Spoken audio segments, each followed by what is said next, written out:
Good afternoon. This is video log 2 of Charles Allen Dyer. Today I'm going to be going over the illegal kidnapping of my girlfriend's daughter and the blatant comments by CPS against the Constitution. The purpose of this video is to basically have a documentation of the events that transpired between July 2009 and December 2010 in the case of my conviction or death. At that time I would not be able to tell my story, so I'm doing it now. Alright, the time on deck right now is 14:28. It is April 22nd, 2011. Alright, let me give a little backstory of what happened here. Obviously everybody knows that I got arrested for rape allegations. After I got out of jail for the grenade launcher also, I got found not guilty with that.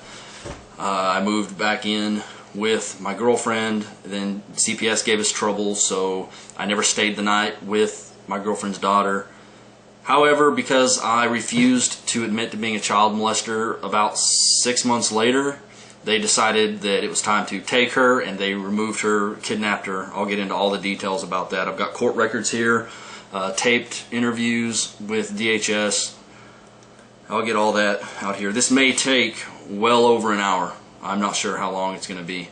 So if I have to stop it, start a new section, I will. Alright. First thing I'm going to start with is the relationship between my girlfriend, her name is Amanda, I won't give a last name, and her daughter. I'll call her I. They've been family friends since 2005. Amanda was actually my wife, Valerie Dyer's best friend in California from 2005 until around 2009. Sometime around April of 2009, my wife contacted Amanda and told her she was doing drugs and all kinds of other stuff. Anyway, Amanda thought that it was detrimental to my biological daughter's safety that she was doing all this stuff, and she contacted me. I called Valerie out on it, ended up filing for divorce in July of 2009. In August, Amanda and I decided to start a relationship, and you know, we talked on email and stuff for a long time. We had been friends for years. We used to work out together whenever she and my wife were best friends. So I moved back in with her, or I moved in with her in August of 2009 in California. We moved back to Oklahoma in December. Now in between August and December, I was the primary caregiver for her daughter, because she worked and I didn't at the time. I was on terminal leave from the Marine Corps, and so I woke up in the morning, took I to school, bathed her, you know, brought her home, cooked the dinners, meals for the family. I was the primary caregiver. I was the housewife, so to speak. In December, we decided that we were going to move back to Oklahoma. So December 4th, we got back to Oklahoma. Picked up my biological daughter during that month, had her around Christmas and stuff, and got into a few disputes with my wife because she found out that I was with her best friend, and that caused a lot of problems. Well, there was a lot of stuff that led up to this. January 12th, my wife had been acting real funny the last couple of weeks before that, and she sent some emails that were not good, such as, you know, good luck, you're going to need it after this weekend, ha ha ha ha, I got my daughter, you're never going to get her now, you know, you shouldn't have messed with me, that kind of stuff. Freaked me out because she did the same kind of stuff when she got me in trouble in the Marine Corps. And that stuff was dropped because she admitted that it was all a lie. So I went down to the sheriff's department. I asked them, you know, hey, something's going on, I'm not allowed to see my daughter. How do I find out if there's any charges on me? Because she did this crap a long time ago, you know, about 8 months ago, and I'm afraid that she's doing this again. And they sat me down, they talked to me for a minute, and then they told me to place my hand behind my back, asked me if I had my weapon on me. You know, of course not. And I'm talking to Officer Seeley, Deputy Seeley. You know, we used to work together on the sheriff's department. He tells me that I'm being placed under arrest for incest. I thought he was joking at first, but he wasn't. He handcuffs me, and I get arrested at that point. Now, on this day, they detained Amanda and her daughter.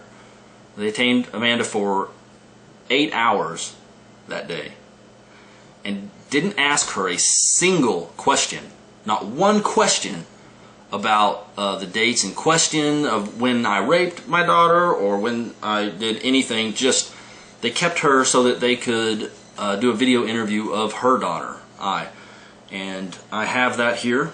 Let's see what we're looking at with time. Okay, I have time to read that off. I'll read off not the video transcript, but a report that was done of I that day.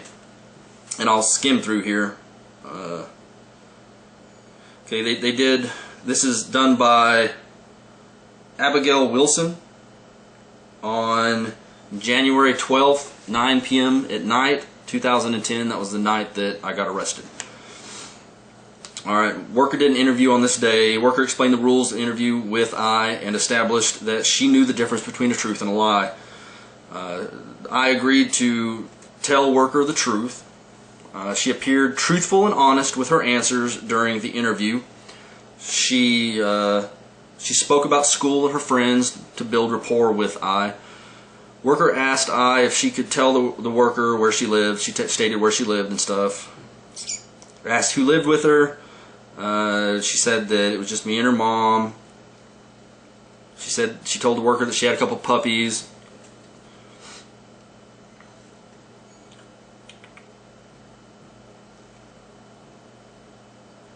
Asked what she does for fun. She said she didn't do anything fun and that her mommy wasn't silly. But Charles was silly, and then I lifted her up into the air and played with her and stuff like that. I asked about the sleeping arrangements. Stated that she and my biological daughter shared a room in the house, and that she sleeps on the bottom bunk because she falls off the top bunk. Then they started getting into asking if teachers ever discussed with them good touch, bad touch with other students. Asked her what she names her private area. A worker asked her if anyone had touched her where her teacher was talking about. She stated no. Asked if any kids had ever touched her on her bobo, as her vagina, and she stated no. Asked if any grown-ups have ever touched her. She stated no. Asked if my biological daughter had ever told her about anyone touching her. She stated no. Asked if she felt safe in her home, and she said yes, because Charles is brave and will protect her and her mommy. The worker asked what makes Charles brave. I stated that her mother told her this because he was a Marine. The worker asked I if she ever sees her real dad. She stated not very much because he lives in California. She informed the worker that her grandparents loved her, talking about my mom and dad. She calls them Grandma and Grandpa. She refers to me as Dad. Asked if anyone had ever touched her in her private parts, if she would tell someone. She said yes, she would tell her mother. The worker asked I if there was anything that she wanted to tell the worker, and I stated sometimes she gets scared of Charles because he pretends to stab her with a butter knife in the stomach. And that is a fake plastic, what am I trying to say? It's one of those little rubber knives that you do practicing with. I joke around with her. Worker asked if there were any games, worker asked if there was any games that Charles played with her that hurt her, and asked her if that game hurt her, and she said no. They asked if there were any games that I played with my biological daughter that might hurt her, and she stated no. Worker asked if I babysit her sometimes, and she said that I did when her mom went to school. It was actually work. She didn't know any different. Worker asked what they did when he would babysit, and she stated that I played games on the computer all the time. Asked again if she felt safe in her own home and liked living there. She stated that she has 3 people that keep her safe: her mommy, Charles, and her daddy. So that was the interview that was done on January 12th, 2010. And that's wrapping me up about 10 minutes. So I'll come back with the next part of it.